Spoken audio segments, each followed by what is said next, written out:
Hey, what's going on guys? Welcome back to another video. So in this video, we will see an easy and a fast way to handle and validate forms in React.js using a package called React Hook Forms.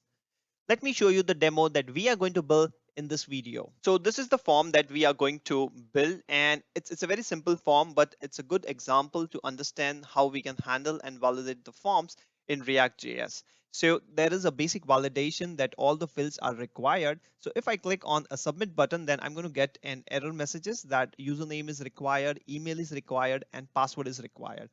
And now let's type something in the username. So I'm going to type the test name. So as soon as I type it, the error message will disappear. And for the email, I'm going to type something called test. And you will see that as I type the test, the message gets changed. And this is that this is not a valid email address because we are making a check of a email address valid pattern. So if I need to select @gmail.com, then the message will disappear. And for the password, let me type something 123. Then you will see that it says that password must be more than 4 characters. So I'm going to add some characters, and we have made one more check that if the password length exceeds from 10 characters, then it's going to give you an error message. So it should be between 4 characters to 10 characters. And when everything is satisfied, then if we submit the form, we are going to get the data that we have filled in the form of an object, and we are displaying the object here. So if this sounds interesting, then stick around. Also, don't forget to subscribe the channel and press the bell icon so that you don't miss the videos like this one. So let's get started.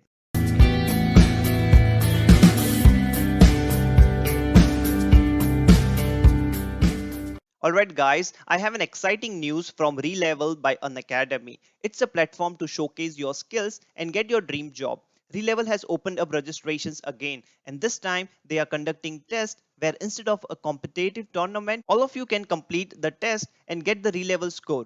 All rounds will be completed in a single day and get your Relevel score within 24 hours. In order to ensure that you have enough time to prepare, the slots are open from 15 July to 24th of July, giving you time to prepare extensively for the test. So now what are the benefits of participating in this Relevel test? Relevel has over 50 companies including top startups and unicorn like Cred, Upgrade, Rezopay and many more. 1000 plus job positions across business development, front-end development and back-end development.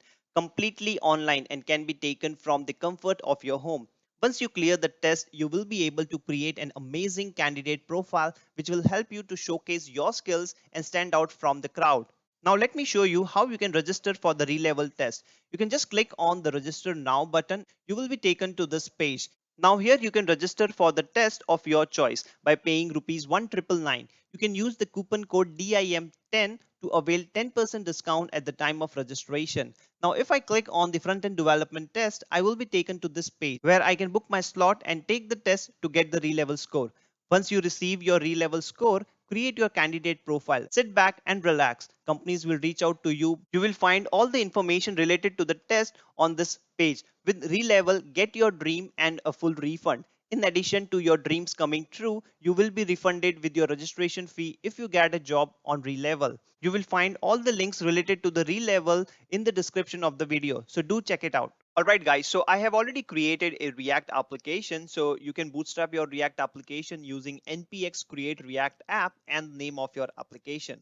And apart from that, I have also installed the npm package which we are going to use to handle and validate forms, which is the React Hook Forms. So you can install it using the npm install React Hook Form, and it is going to take some time, so I have already installed it.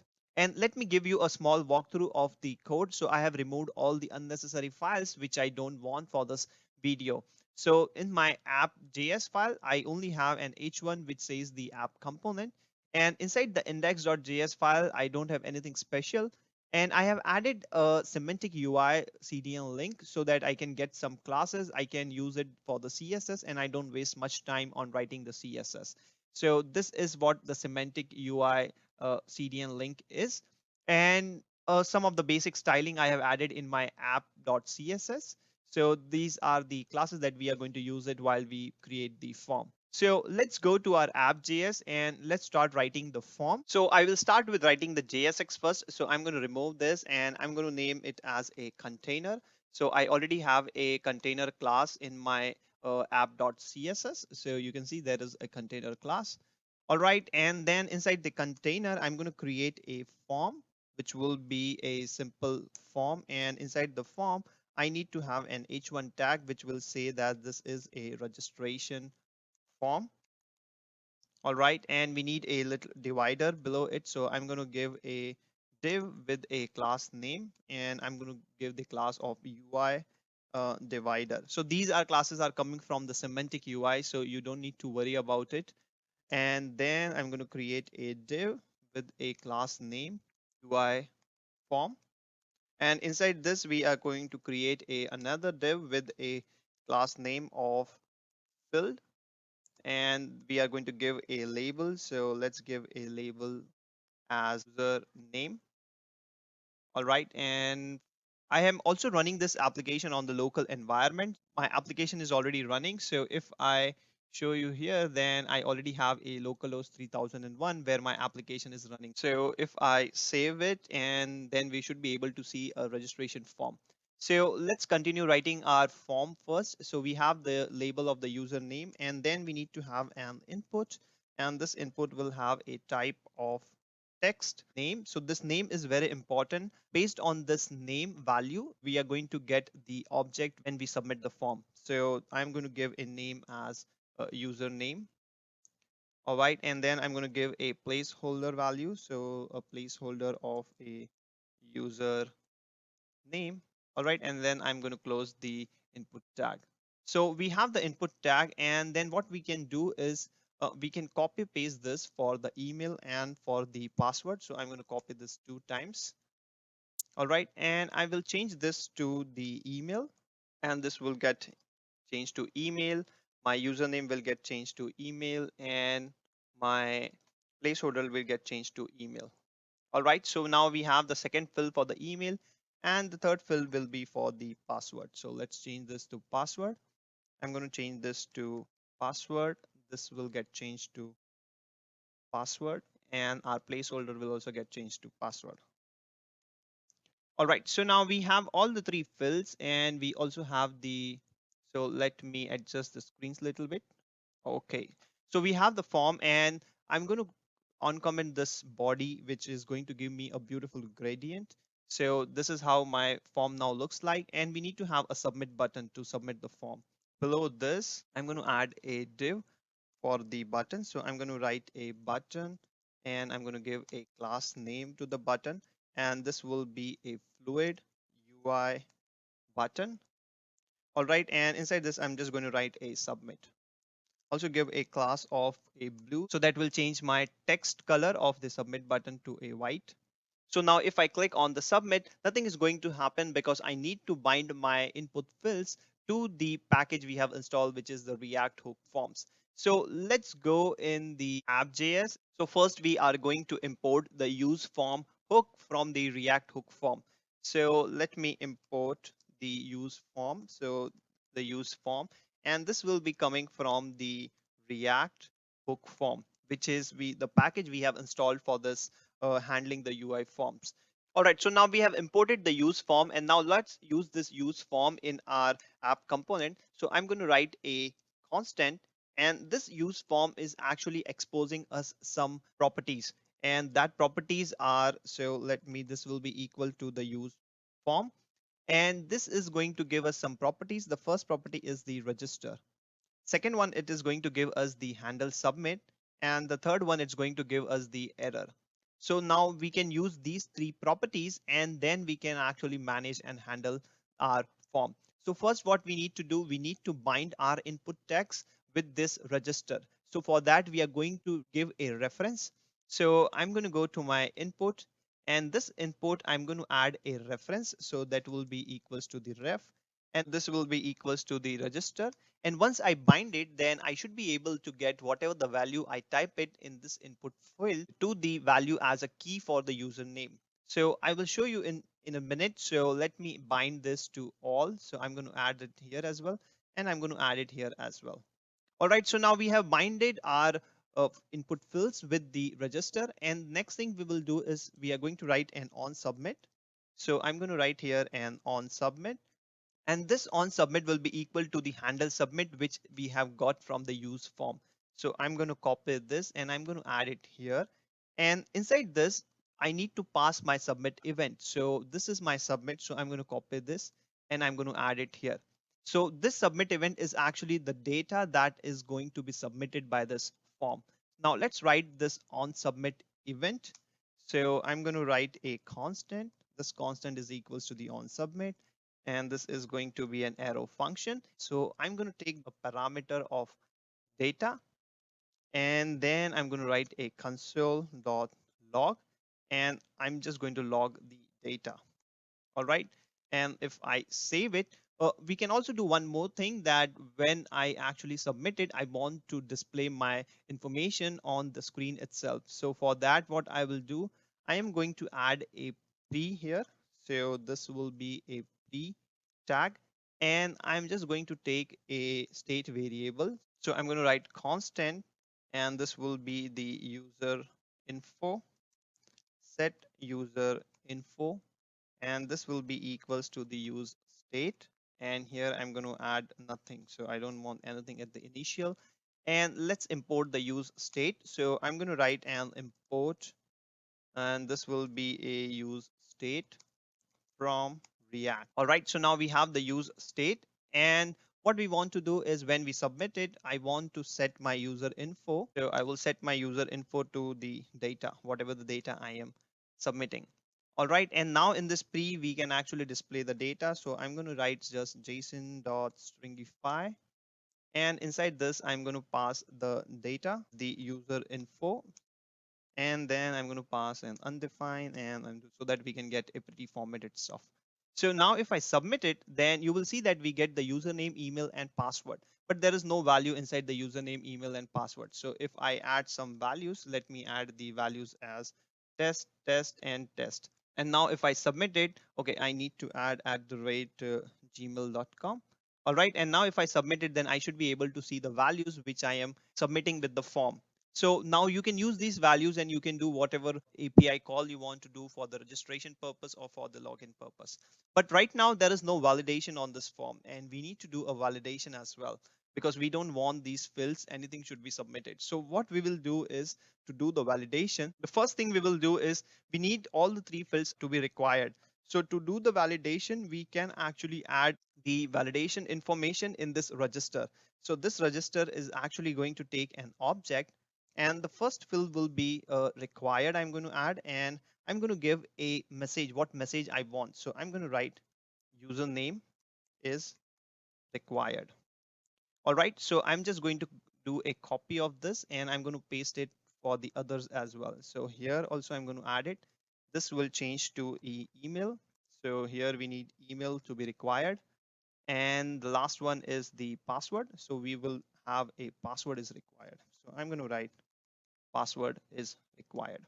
All right, so now we have all the three fields which are required fields. And if I do a simple refresh, and now if I click on it, you will see that the form is not getting submitted because the conditions are not satisfying. But we need to display the error messages, and how we can do it. So if I click on the inspect element, all right, so I have the inspect element, and I will show you something, that when we actually use the use form hook, we had a third property as the errors. So let's do a console log of the error and see what actually we get in this error object. So I'm going to write the errors. All right. Now, if I save it, then you will see that the object we get is, we get the email, password, and the username. And inside that we get the message, the email is required. And we can use this error messages on our form. So what we are going to do, we are going to add a paragraph tag to display our messages. So I'm going to add a paragraph here below the div. So this is my div, and I'm going to add a paragraph here. And inside this paragraph, what we are going to display, we are going to display the errors dot. We just saw that it was the error, then it was the username, and then it was the message. So I'm going to write an username. So this will become username, and this will become message. All right. So we have it, and I'm just going to copy paste for the other two as well. So this one is for the email. So I'm going to change this to email. And the third one was for the password. So I'm going to change this to the password. All right, so if I refresh my page, then I'm getting an error that cannot read a property of an undefined. And that is because that the first time it is the empty object. And for the empty object, you cannot have a message property. So we are going to make a check on this, and we can just do by a question mark here that if the error.username exists, then only we check for the message. So I will just going to add an question mark for a check. So I'm going to add it here as well, and I will save it. So now if I save it, then you will see that we don't get the error message. If I refresh the page, still we don't get the error message. And now if we submit the form, we are going to get a message that username is required and email is required and password is required. So if I type something here, let me type test, then as soon as this field becomes a valid field, the error message will disappear. And here I'm going to add the test@gmail.com, and here I'm going to add, let me add 1, 2, 3, 4, 5. All right, now everything is a valid values. And now if I submit it, then I should be able to get my data which I am submitting the form. But one thing we can do more as we can add multiple criteria. So right now the criteria is only the required one, but we can add more criteria. So let me add one more criteria on the email part.